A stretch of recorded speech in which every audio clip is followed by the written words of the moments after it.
My name's Jen. I work at the TSB Bank in Preston. I've worked for TSB Bank for 8 years, and also I'm a carer for my partner. So hopefully I'll be able to share some hints and tips today with you all. That's the idea of the session. Thank you, and good afternoon, everybody. My name is Lisa Lazelle. I'm an enterprise architect at TSB Bank, and I joined about 15 months ago. I'm a carer for my elderly parents, who are both nearly 87 with various health conditions, but also have a daughter with some mental health issues. So also caring for her whilst working full time. All right, let me go through the group agreement. We want to sort of agree, you know, that we're going to be open and as comfortable as you'd like to be. This is a session for us all, you know, to be sharing hints and tips. And also we've got the chat facility. So if anybody would like to put something in the chat, if you don't feel like you want to speak or put your hand up, then obviously put stuff in the chat for us. We would ask that you leave your questions maybe to the end. We make sure we have enough time to get through those. If there's anything else that you need to know and we don't know the answer today, then we will come back to you. We will make sure that we answer all of those questions. We also say it as well because we're obviously discussing our various caring responsibilities and how we get money confidence, that we keep the discussion in the room and not to share really outside of this forum at the moment. And also, this is a safe shared space, so it's allowing everybody to have a say and showing respect to each other. And we've all have got different experiences. It's just about being kind and respectful. So, sorry, I think I've gone too far. What does money confidence mean to you? Jen, is this one you're doing, is that right? So this is really just to see if people wanted to put in the chat facility what it means to them. So what does money confidence, what would that those words mean to you? So if anybody wants to put in the chat box what they feel that means to them to start with. We'll just have a look what people are putting. Or if anyone wants to come off mute.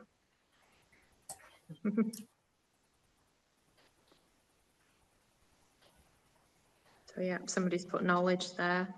Having your finances in order and under control, says Lisa.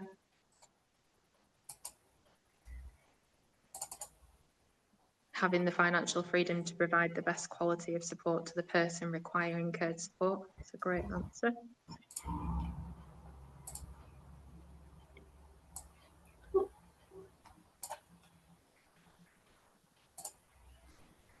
Effective budgeting, reassurances that your finances are well managed.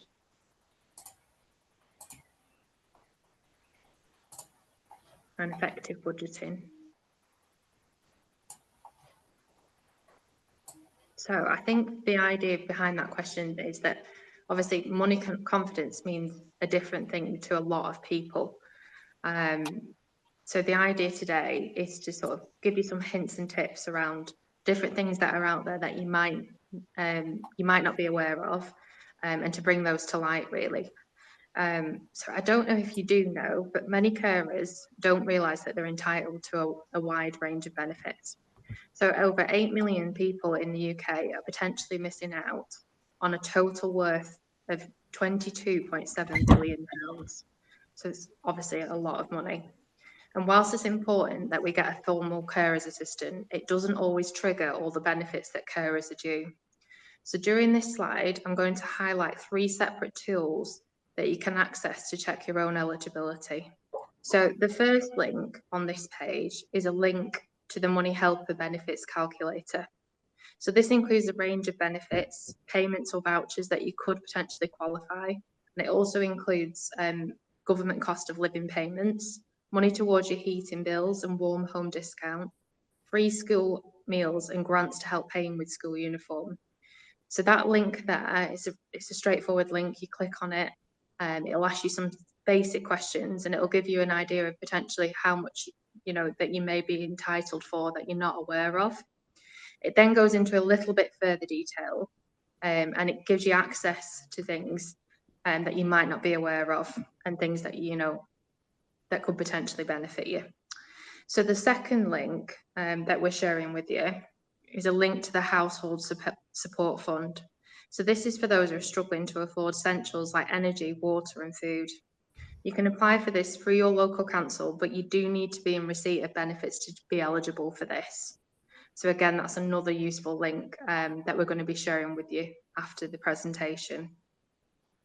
Now, the third link is a link to the Lightning Reach portal, which allows you to apply for a range of personalised support, such as grants, benefits, bill support, all in one place. So it's another great useful link that again we'll be sharing with you. Thank you. So as I'm sure we're all aware of, claiming benefits and asking for help around, you know, what we're owed can be pretty daunting. But this slide is put together to give you an idea of the different help that you can receive, and to hopefully give you some confidence, and to let you know that there are a list of organisations that can help. So starting with your local citizens advice, I don't know if you know, but if you did go to them, they can sit down with you. They do telephone appointments, they do appointments face to face, and they can help you claim benefits. There's also law centres, which will provide you with free legal advice and representation, and they may be able to help appeal against benefit entitlement decisions, which I think again is another really good point. They also give expert advice on employment and housing. I don't know if you know, if you have rent or mortgage arrears and you're worried about losing your home, Shelter also offer confidential advice on a range of housing issues. And Age UK also offer a much needed practical and emotional support to unpaid carers and provide opportunities for respite from caring duties. Which again is obviously, I'm sure we're all aware that, you know, taking some of that pressure away from us and having a bit of respite could really help us. So Carers UK is also another great website, and it's a one-stop hub for practical and financial advice, and it also has some online sessions which help you connect with other carers and meet and make mutual support and friends, and potentially, you know, obviously if you're meeting with other people, it's more guidance that you can share with one another.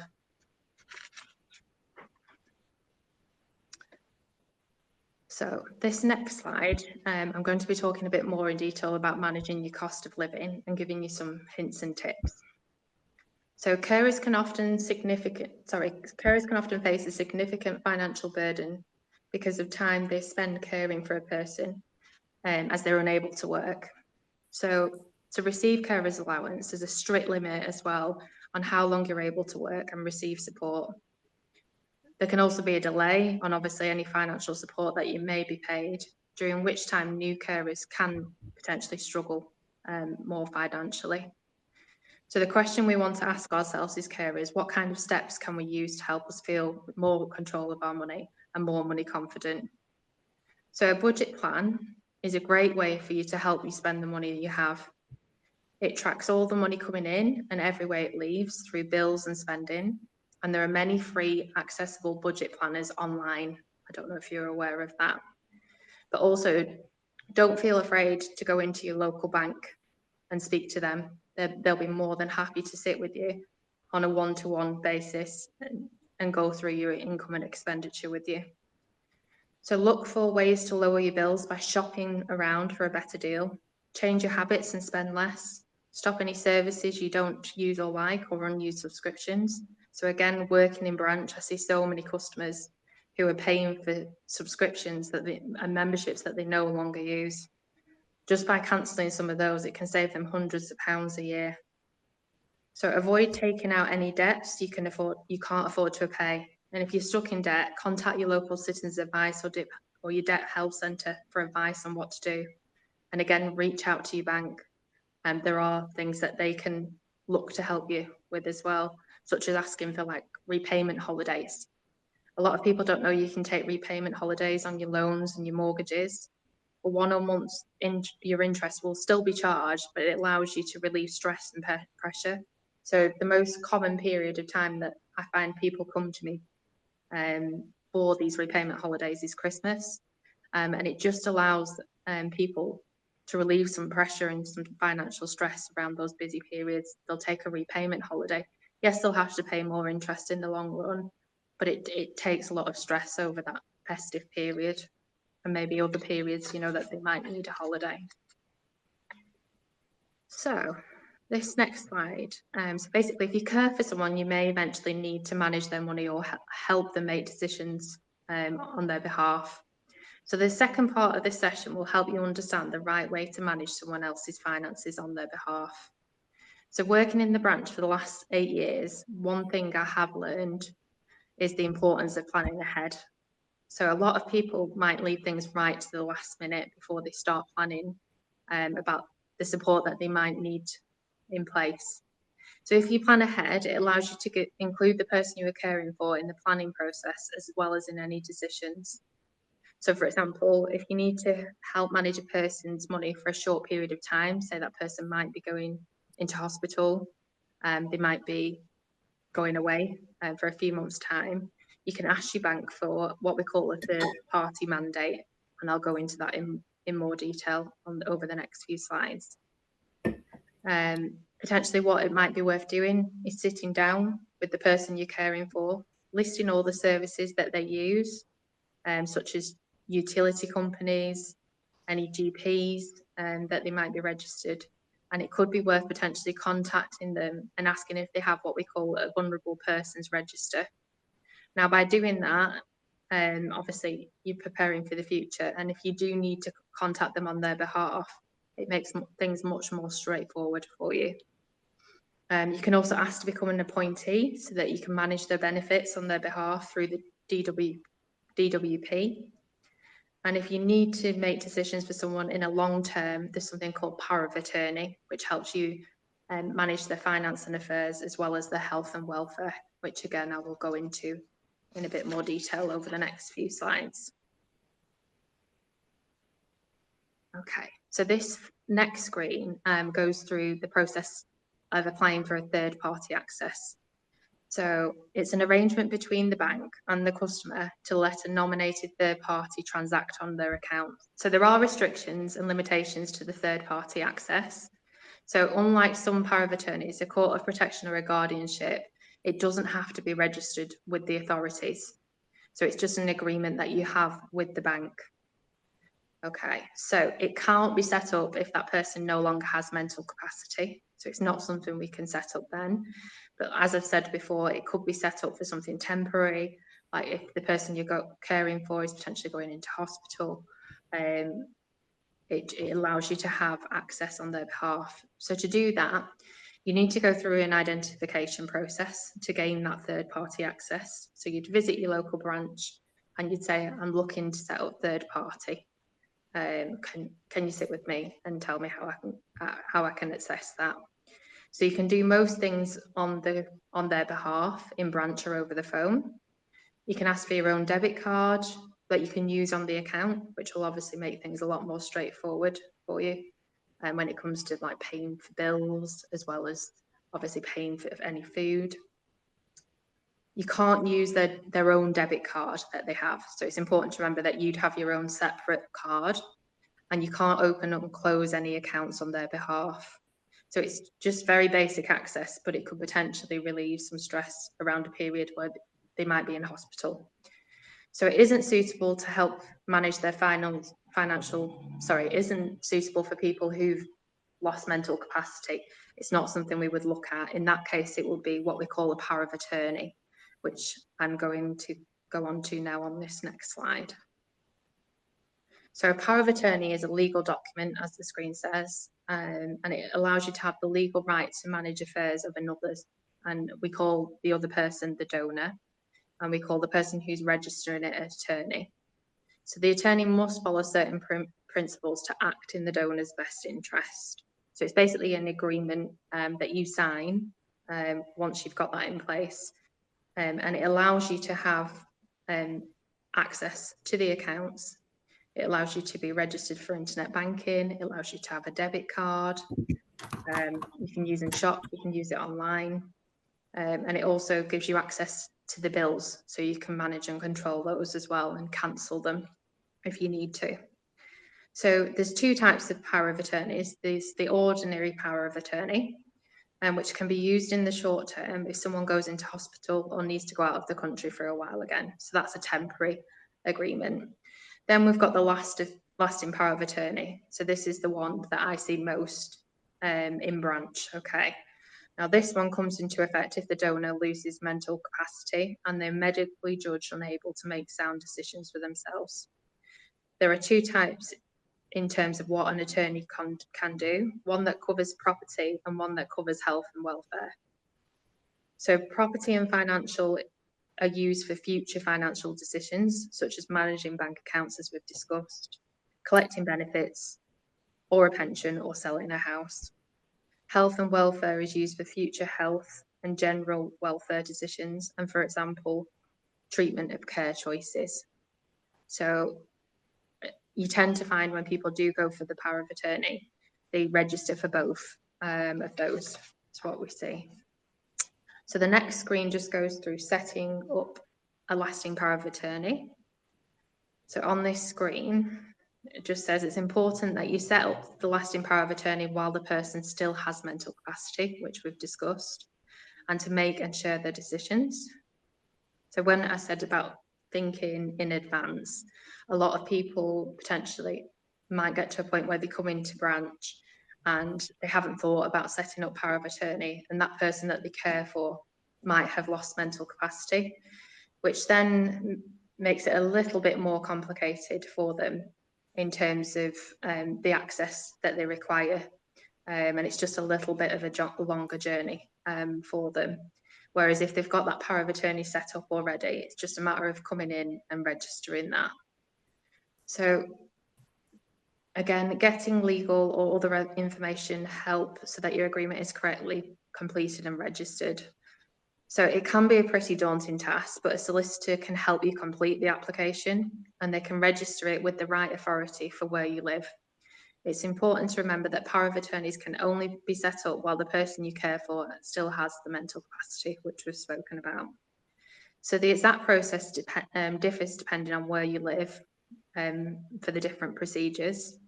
Now, the Carers UK website also has a video that explains how each system works and what you'll need to do. You might wish to visit that page where there's a short video on how you'd go about registering the power of attorney and how you'd get in contact with the with the solicitors. Now, the next slide. So on the bottom of this screen, as I've mentioned to you, when somebody is registering, they're at a place where that person no longer has mental capacity. So if the person you're caring for is unable to make the decisions, you could apply for what we call a deputyship, which gives you control and allows you to have appointeeship. So it's just a court order saying that you can have access to what you can and cannot do. But it just takes a little bit of a longer time than the power of attorney would do to process. So yeah, so just want to summarise. Thanks, Jen. That was great. And just summarising where we've got to there. So the steps to managing others' money. This is around obviously for caregivers. We can manage loved ones' finances, and often this is part of our responsibilities. And it does extend to beyond paying bills. I know from my personal experience, I have to do mostly everything as my father has dementia. So, it's involving budgeting, paying the bills, organising appointments, making sure that there's no fraudulent activity, and making sure that they've got financial stability. So not only for now, but into the future, you might want to think about whether they're going to need any care, from professional carers coming in or anything like that. And I think it's making sure that they've got that we can manage their finances like that. And it's really vital to make sure, as it says, that they've got that long-term financial security, and that it's sort of transparent between family members, because you might not be the only one caring for people, caring for the same people. There might be a number of you doing the same thing. So it does help with that transparency. So this is also just another summary. Jen, did you want to go through this one from a money perspective? Okay, so this just goes through, so identify all sources of income, such as employment earnings, retirement benefits, example pensions or social security, investment returns, government assistance programs like Medicaid or veteran benefits. Track regular expenses such as housing and utilities, which we've discussed, medical bills, prescriptions and insurance premiums, transportation costs, groceries and personal care items. Create a budget. So it's really important to develop a realistic budget that covers all expenses while accounting for savings as well as emergency funds. Regularly review and adjust the budget as circumstances change. And keep accurate records. Maintain detailed records of all financial transactions, including receipts, bills, and bank statements, and use digital tools or apps to streamline tracking and reporting. And keeping family members informed, which you just touched on. So transparency helps prevent misunderstandings or conflicts. Share regular updates about the financial situations with close family members. So in branch, obviously, it's not uncommon for me to sit with a group of family members and help register them for the power of attorney. So when you have registered that power of attorney document and there may be a few people on there, you tend to find that they all come in together and we sit down and we have a discussion about what access they might all require. The most common access that people like is they like to be able to access the internet banking so that they don't have to come into a branch, or they can obviously manage and see people's finances from home, which is a great help to a lot of people. Sorry. Yeah. Hello everyone. I am really sorry that I joined you later than expected. I was having technical issues, so I do apologise. So I'm just going to run through a summary, and it's help for carers. Make sure you're getting the financial and practical support you need. Start by asking for a carer's assessment. There's a range of free advice in person and online to help you make sure you're claiming everything you're entitled to. If you need to make decisions on someone else's behalf, you need to set up the right legal agreement. Third-party access might be the right choice. If this is for a short time, but considering a lasting power of attorney, it will need to be done for a long term. Remember to speak to your bank to find out how they can also support you. If you care for someone, there are also things you can do to feel in control of your own money, like starting a budget. Going to run through taking control of your money. Help when you're a carer. Caring for someone isn't easy, and it's important to know where you can find support when you need it. Carers UK, from financial and practical advice to helping you look after your own health and well-being. Carers UK provide free expert information and support that you can tailor to where in the UK you live. And the email address is advice@carersuk.org. Your local council or authority, search for support for carers, plus the name of your local council or authority to find out what advice and support is available locally. This may help you to join local support networks where carers can meet for face-to-face support, advice and socialising. If you're a TSB customer, for specific advice on your personal situation and entitlement to benefits, you can call our helpline on 0808 808 7777. So this next screen just goes through the importance of having a budget. Okay, So budget is obviously an important tool for taking back control of your money, and it helps you track how and when you'll use your money that comes into your life. So budget can help where you see your money going, spot where you can make savings, and stay in control of your money to work towards your goals. So I don't know if anybody wants to, can you in the chat button box again? I know you did all such a great job before answering the question I put forward, but can anybody name some fixed expenses first of all? Has anybody got any idea of any fixed expenses they might consider as a fixed expense?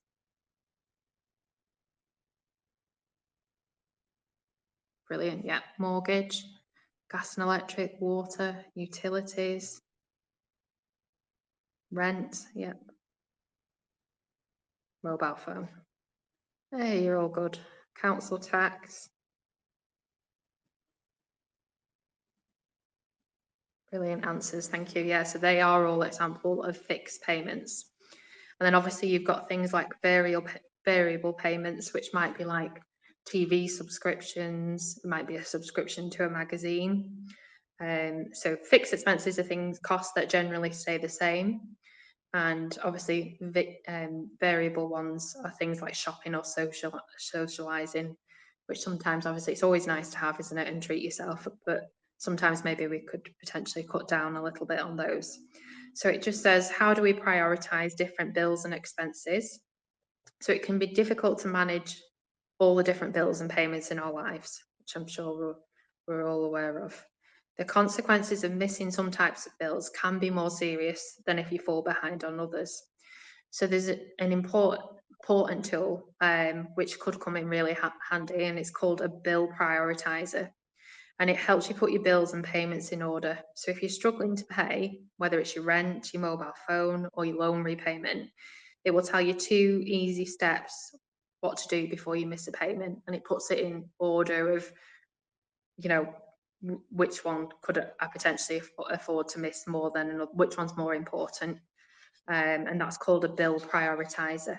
And again, we'll share this pack out with you afterwards.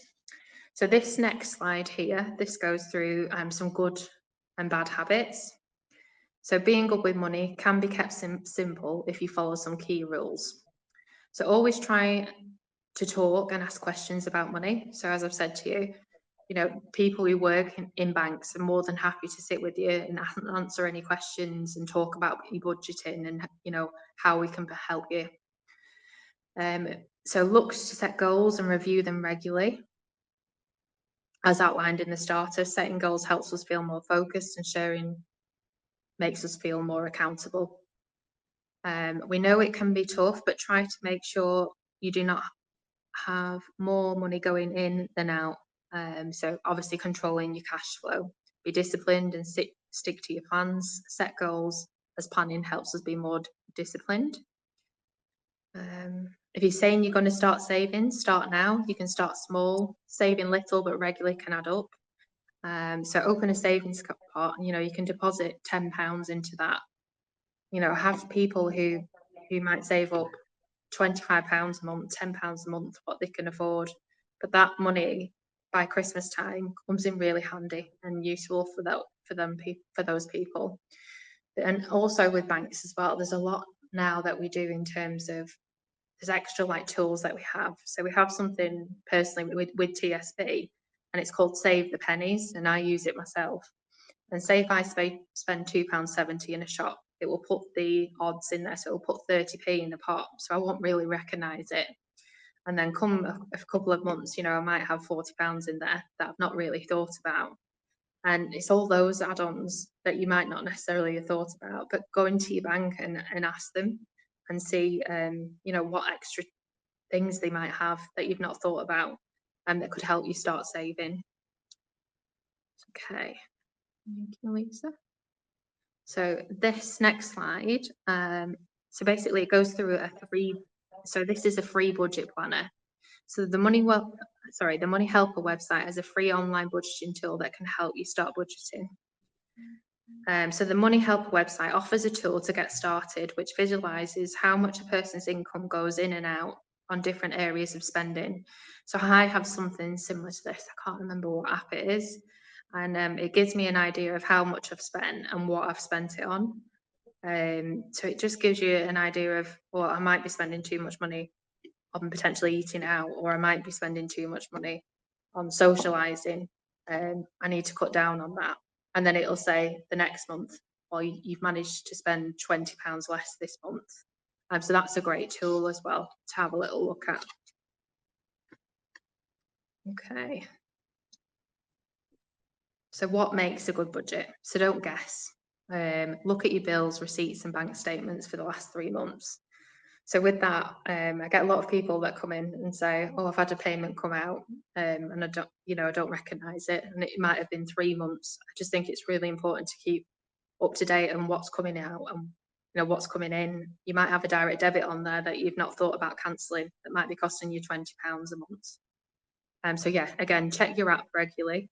I don't know if anybody's got the banking app on the phone, but it's a great add-on for you to have, so that when you're out and about, you can check it while you're out, or from the comfort of your own home, because we all know how much time is important.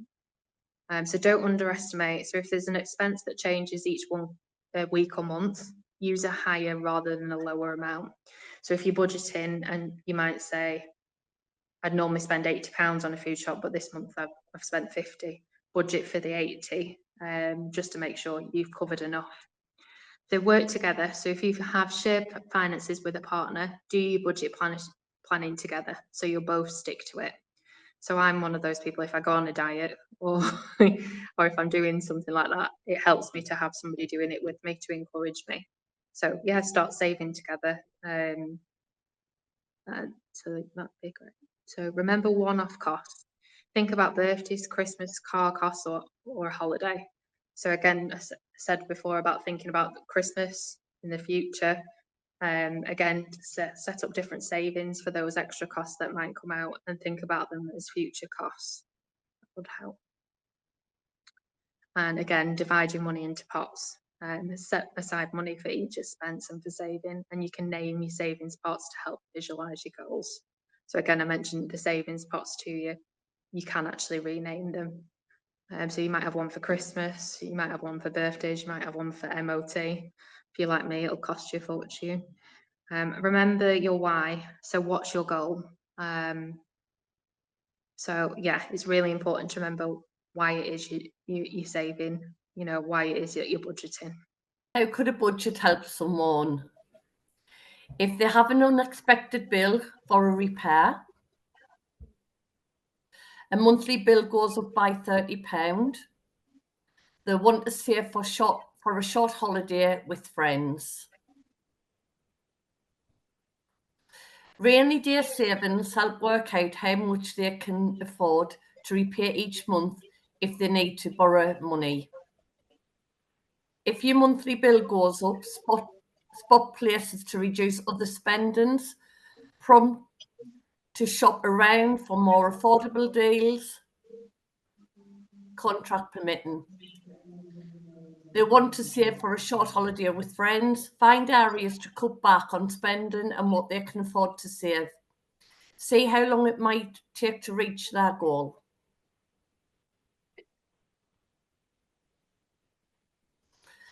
A budget is a way to track and plan how you use your money.